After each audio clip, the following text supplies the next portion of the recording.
Hey guys, Brian Burns here with the Master Key Group at REMAX Downtown, and I'm excited for episode 1 of 10 of my web series talking about investing in residential real estate.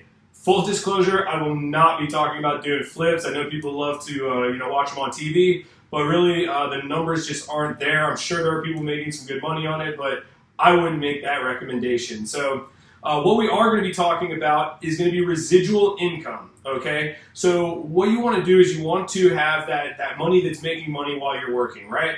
And a lot of people, their goal is to live comfortably, but also to retire, right? The problem with only using a 401k to do that, which is kind of the quintessential, this is what you're supposed to do kind of thing, is this. So you have your 401k here, right? You start contributing when you start working. Now, the problem is once you retire, it starts losing money. It does not gain any more money. It'll have little fluctuations, when the market moves up and down. But that's it. It goes away. It's done. It's not making anything after that. All right? Now, the other problem is life. So say you start your contributions, and then you're like, oh, whoops, we got a wedding going on. Okay, we'll start saving up for that. We'll be back at it. Oh, never mind, we had kids. And then, okay, we're back at it. No more kids. Oh, man, there's another one. So they got 2 kids now. Okay, well, good. We got a good swing. And then, oh, my God, college is insanely expensive. Oh, my God. And then what happens is you end up right here, right? Now, the problem with this is you only have one of 2 options. You either have to retire and live in lower means than what you were looking to do, which isn't a great option. And then even worse, you have to keep working and then to hit this stride right here, okay? Now, the great part about residual income and investing in real estate is this. This money is, you don't have to go to an office to make this money, right? So say you were to buy a property, and for this example, we'll say it's a $1,200 mortgage and then a $1,700 rental payment that your tenants are making. And that's not like a wildly outlandish number either. So that's pretty good. That's pretty normal. So right now, you're making $500 a month. That's $6,000 a year bonus that you're making now. Then say maybe it takes you a year, 2 years to get to your next one. But still, now you're making $1,000, right? $12,000 extra a year just by having a property. Then, you can start getting them quicker. So it takes you 2 years to get this one. Maybe it only takes you 18 months to get this one.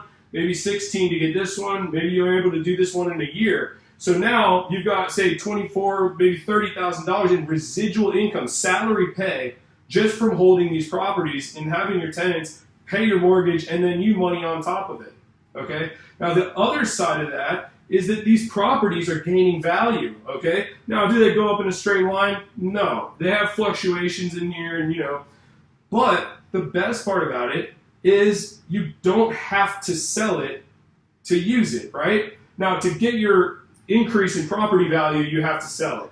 But to keep getting this rental income, you don't have to sell these, okay? So you get to retirement, you don't have to buy anymore, you're making this income just sitting there. Now, of course, you've still been putting into your 401k, but the thing is once you start taking out of your 401k, it starts going away and you have to take money out to use it. It's making you money, right? So you can keep this property and you can say, you retire at this point, you don't have to sell it right there. You can wait.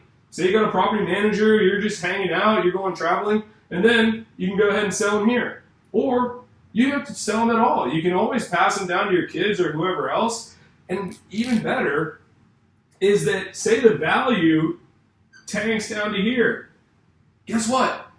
They're not paying rent based on the value of your house, okay? So when you think of the 3 key parts of investing in real estate especially, you have your mortgage, which is $1,200. Of that $1,200, probably $300 to $400 goes towards your principal, which means you own more of the house when you go to sell it.